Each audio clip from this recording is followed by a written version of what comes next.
Bonjour, aujourd'hui je vais te montrer quelques fonctions qui te permettront d'étudier la concentration des services dans ta commune. Dans un premier temps, tu vas devoir télécharger la base permanente des équipements de ta commune ou de ta région. J'importe le shapefile de ma commune, puis j'importe le shapefile des BPE, base permanente des équipements.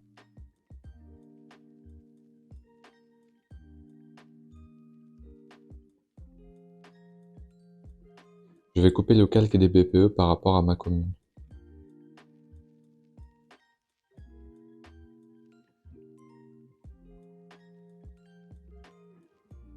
Je masque l'ancien calque et je renomme le nouveau. Pour le reste de la vidéo, j'enregistrerai aucun calque temporaire, mais je t'invite à le faire en cliquant sur le logo à droite du calque, en sélectionnant Shapefile et en cliquant sur les 3 petits points pour choisir l'emplacement. La variable qui nous intéresse ici, c'est TypeQ, qui correspond au type de service.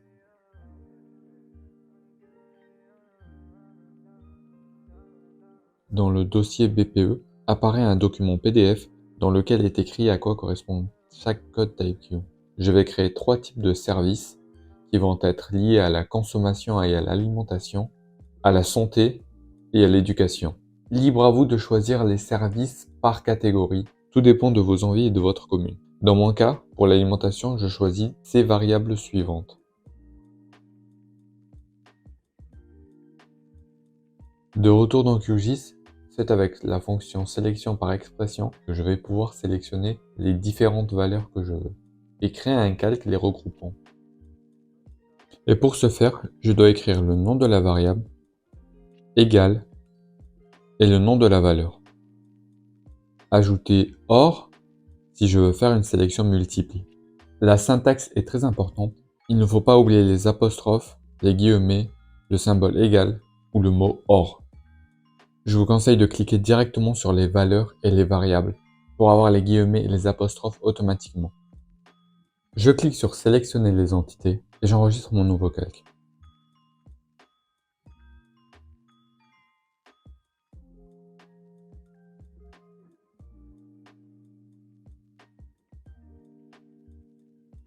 Et on peut voir que j'ai bien différents TypeQ dans ma table d'attributs. Je vous épargne la manipulation que je répète 2 fois pour les services de santé et d'éducation. Une fois que nous avons tous nos points, nous allons calculer la distance moyenne, les centres de gravité.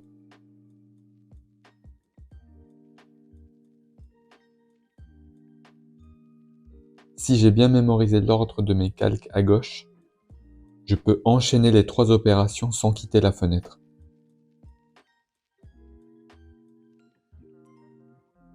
Je m'empresse de les renommer pour ne pas oublier l'ordre.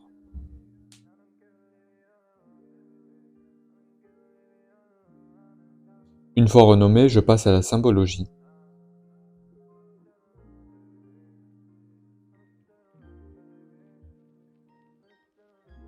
Je vais choisir des couleurs identiques pour les semi-points et pour les centres de gravité.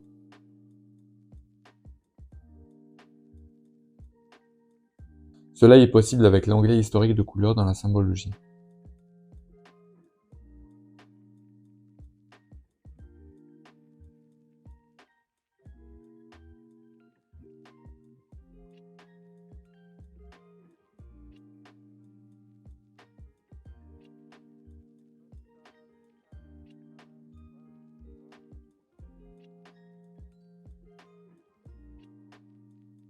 Je trie les centres de gravité, les sélectionne en maintenant la touche CTRL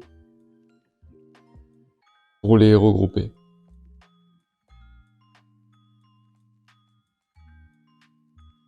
Je masque et je passe à la prochaine étape, les ellipses. Avant de poursuivre, j'ai besoin de télécharger l'extension suivante.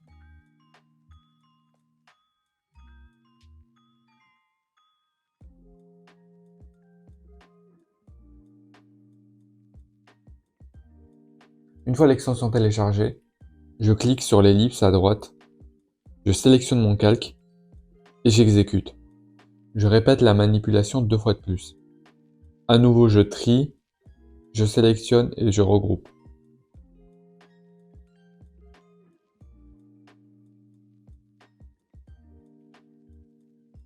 Je vais également ajouter les couleurs sélectionnées précédemment,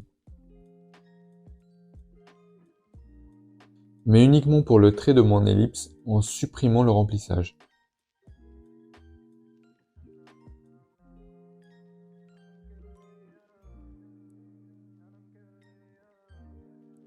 J'augmente l'épaisseur du trait.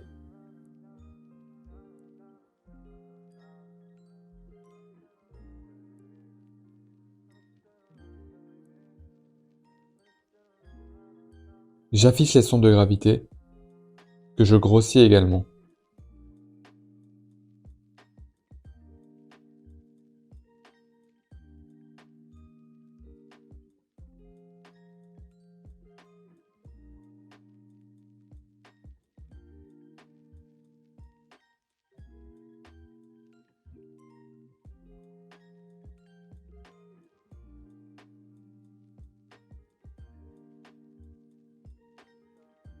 Avant de passer au cluster, je vais calculer la distance moyenne entre les voisins les plus proches. Cela me permet de quantifier la concentration des points. Encore une fois, je peux répéter l'opération sans fermer cette fenêtre, à condition que je me souvienne de l'ordre de mes calques.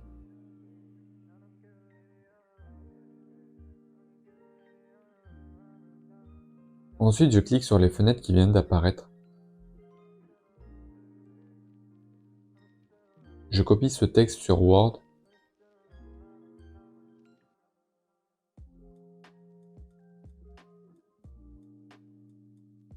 Et je peux rapporter ce coefficient à l'échelle vue en cours.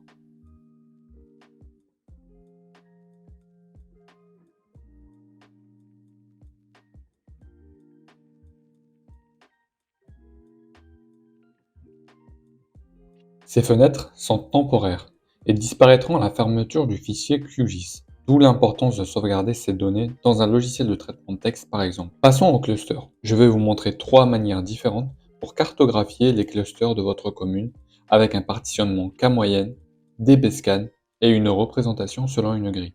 Commençons avec le partitionnement en K-moyenne, que je vais chercher dans la barre de recherche en bas à gauche. Une fenêtre s'ouvre et je dois choisir le nombre de groupes, de clusters, de subdivisions de mes semi-points. Je vais donc fermer cette fenêtre, afficher les semi-points et en déduire le nombre de groupes. Je choisis un partitionnement en 5. Je réouvre la fenêtre, je laisse la valeur sur 5 et j'exécute. Je renomme la couche qui vient d'apparaître. Je fais sa symbologie.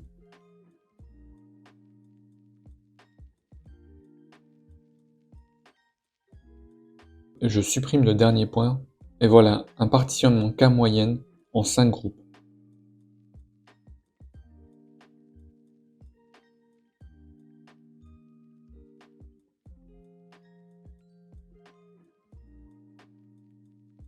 Passons au partitionnement DBSCAN, que je retrouve également dans la barre de recherche. Cette fois-ci, il m'est demandé de choisir le nombre minimal d'entités pour former un cluster, et la distance maximale entre ces derniers.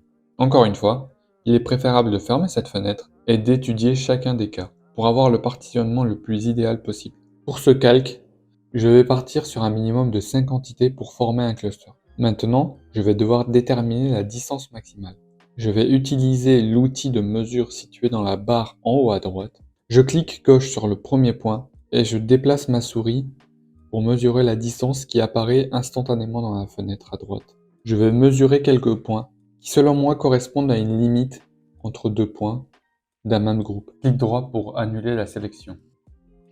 Cette limite, je la fixe à 150.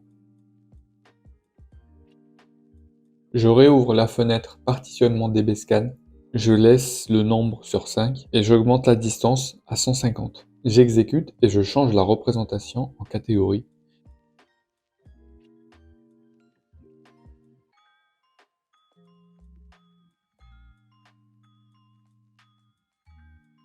Et cette fois-ci, le dernier point de la colonne correspond à quelque chose. En effet, il s'agit des points qui ne répondent à aucun critère, qui ne font partie d'aucun cluster. Je vais les supprimer, mais rien ne vous empêche de les garder avec une symbologie différente, sans remplissage par exemple. Un énorme cluster apparaît en bleu, et qui selon moi n'est pas très cohérent. Un cluster qui s'étend du 17e au 20e arrondissement n'a pas vraiment de sens. Dans le cas d'une étude de déplacement à vélo, on ne peut pas vraiment dire qu'on est proche de l'un de ces arrondissements en étant dans l'autre. Je vais donc changer les paramètres du partitionnement, cette fois-ci avec une distance maximale de 100 mètres. Le phénomène est légèrement réduit, mais persiste.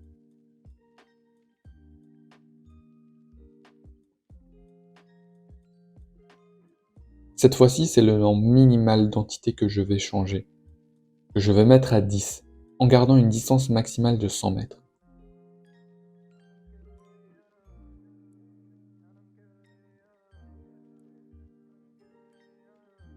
Beaucoup de points disparaissent et laissent visibles seuls les clusters que j'aurais définis. Cette représentation me convient. Je vais renommer le calque et répéter l'opération pour la santé et l'éducation. Maintenant, nous allons représenter la concentration avec l'aide d'une grille que nous allons créer en tapant Créer une grille dans la barre de recherche en bas à gauche. Plusieurs options s'offrent à nous. Nous allons choisir hexagonale de 250 sur 250 mètres.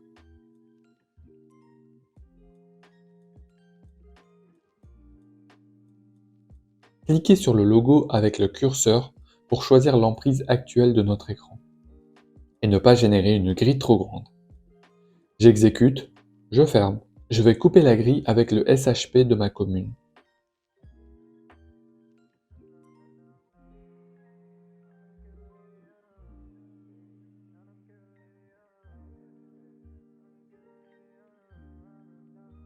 Et je supprime l'ancienne.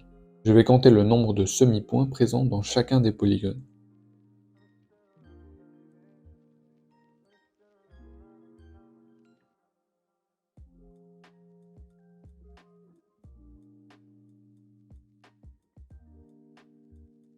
Je sélectionne mon calque grille, puis ma couche semi-point, et j'exécute.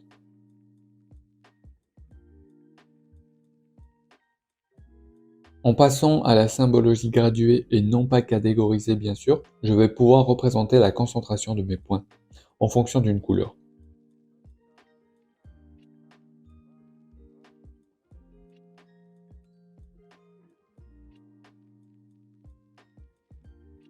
Choisissez la discrétisation qui vous convient le mieux, et puis c'est fini.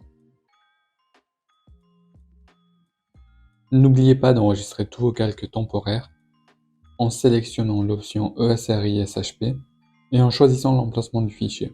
Le tutoriel est fini. Si l'étude réseau de ta commune ou de ton département t'intéresse, tu peux cliquer sur la vidéo présente à l'écran ou en description. Je te remercie d'avoir suivi cette vidéo et à bientôt.